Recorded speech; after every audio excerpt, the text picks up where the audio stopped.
Magandang gabi po sa ating lahat, mga kapatid. Magandang gabi, Father Vic. Tayo ay nasa panglimang gabi ng ating Misa de Gallo. At mula sa ating ebanghelyo, narinig natin ang isang napakahalagang pangyayari sa kasaysayan ng kaligtasan. Mahalaga, kaya nga tinatawag ang misa natin ngayon na Misa Aurea o gininto ang misa. Mahalaga sa misang ito ang ating pagninilay sapagkat sa Ebanghelyo narinig natin ang pagkakatawang tao ng anak ng Diyos. At nangyari ito sa pamamagitan ng pagbabalita ng anghel kay Maria at ang naging tugon ni Maria sa paanyayang ito ng Diyos sa pamamagitan ng anghel. Pamilyar tayo dito sa ebanghelyong ito. Alam natin na ang ebanghelyong ito ay dinadasal natin araw-araw at ito ay tinatawag nating orasyon. Alas 6 ng umaga, ng gabi, at yung iba alas 12 ng tanghali. Dito sa ebanghelyong ito, matatagpuan natin ang napakahalagang tugon ni Maria sa paanyaya upang siya ay maging ina ng anak ng Diyos. Ito ay malayang pagtugon ni Maria ng oo.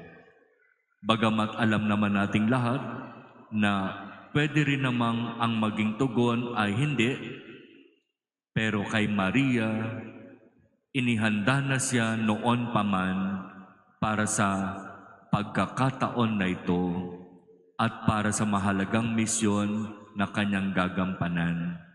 Kaya nga, yung oo ni Maria ay napakahalaga. Kaya nga dapat nating pasalamatan si Maria sa kanyang pagtugon ng oo sa paanyaya upang maging ina ng anak ng Diyos. Dapat siyang pasalamatan kasi hindi lahat ng pinipili at inaanyayahan na gumanap ng mahalagang misyon ay tumutugon ng oo. Kung babalikan natin ang unang pagbasa mula sa aklat ni Propeta Isaias, dito sinasabi sa atin ang kwento tungkol kay Haring Akas. Ang kanyang kaharian ay halos bumabagsak na. Pero sa halip na makinig sa Diyos, mas pinairal ang katigasan ng ulo, ang kataasan, ang kayabangan. Sinabi sa kanya ng Panginoon, humingi ka ng palatandaan at ipagkakaloob sa iyo ang palatandaan na magsasabi, ikaw ay magtatagumpay. Kung iba ang nararanasan mo sa buhay mo ngayon, magtatagumpay ka pagdating ng araw sapagkat sabi ni Propeta Isaias sa kanyang hula, maglilihi ang isang dalaga at manganganak ng lalaki at ito'y tatawaging Emmanuel. At ang Emmanuel na ito ay magmumula sa iyong lahi. Sa lahi na pinili at hinirang upang doon magmula ang Emmanuel. Pero sa kabila ng pagpapaliwanag ng propeta, mas pinili ni Haring Akas ang matigas.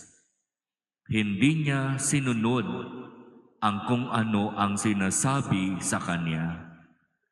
Pero magandang malaman na hindi man sinunod ni Haring Akas ang sinasabi sa kanya ng Diyos, sa pamamagitan ng propeta, nagmatigas man siya, naging pasaway man siya, hindi naging dahilan iyon para hindi ituloy ng Diyos ang kanyang magandang plano. Sa kanyang takdang panahon, mangyayari na maglilihi ang isang dalaga at manganganak ng lalaki at siya'y tatawaging Emmanuel. At sinong dalaga itong tinutukoy sa hula ni Propeta Isaias? Yun yung narinig natin ngayon na ebanghelyo.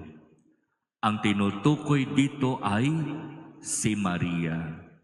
Kaya nga, nung ibinalita ng anghel kay Maria na siya ay maglilihi sa pamamagitan ng kapangyarihan ng kataas-taasan, ang tanong ni Maria sa anghel, paanong mangyayari ito gayong ako'y dalaga? Uy, paanong mangyayari ito gayong ako'y dalaga? Yun yung tanong ni Maria sa anghel. Kaya nung sinabi ni Maria, gayong ako'y dalaga, malinaw siya nga ang babaeng pinili para maging tabernakulo ng anak ng Diyos. Ibig sabihin, para maging tahanan ng anak ng Diyos sa loob ng 9 na buwan. Kaya tama ang propesiya ni Propeta Isaias. Maglilihi ang isang dalaga at manganganak ng isang lalaki at ito'y tatawaging Emmanuel. Ang katuparan ng hula na ito ay nangyari kay Maria. Kaya mga kapatid, napakalaking biyaya ng Diyos para sa atin ang ating inang si Maria. Siya'y gumanap ng mahalagang papel sa kwento ng pagsilang ng tagapagligtas. Sa pag-oo ni Maria, nanahan sa kanyang sinapupunan ang Espiritu Santo at siya'y nilukuban nito at doon nagsimula ang buhay sa kanyang sinapupunan kung saan ang kanyang dadalhin sa kanyang sinapupunan sa loob ng 9 na buwan ay ang anak ng Diyos, si Jesus. Kaya napakalaking biyaya ito para sa ating lahat, sapagkat si Maria ay tunay na naging masunurin sa Diyos, mababa ang loob at nanalig sa kapangyarihan ng Diyos. Ibang-iba sa unang pagbasa kay Haring Akas. Kung si Haring Akas ay nagmataas, si Maria nagpakababa. Kung si Haring Akas ay sumuway, si Maria ay naging masunurin.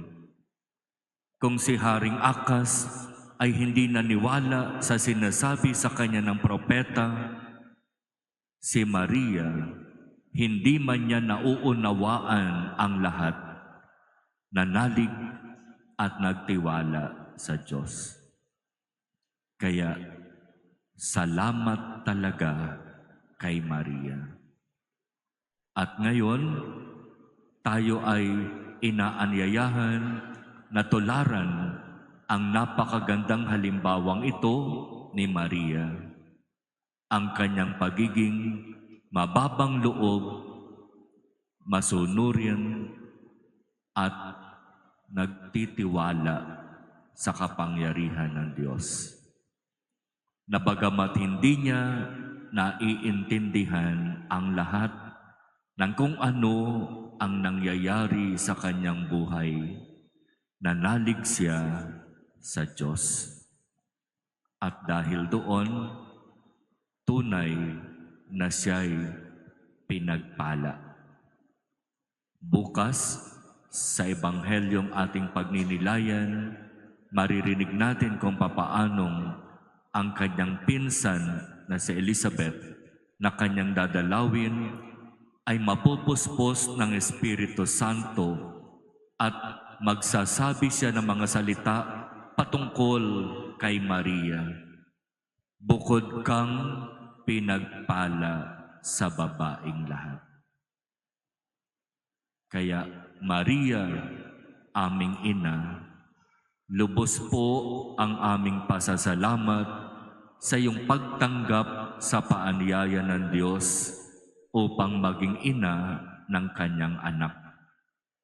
Nawa kami rin na iyong mga anak ay iyong kalingain, iyong arugain, iyong mahalin. At kaming lahat nawa na iyong mga anak ay ilapit mo sa iyong anak na si Jesus.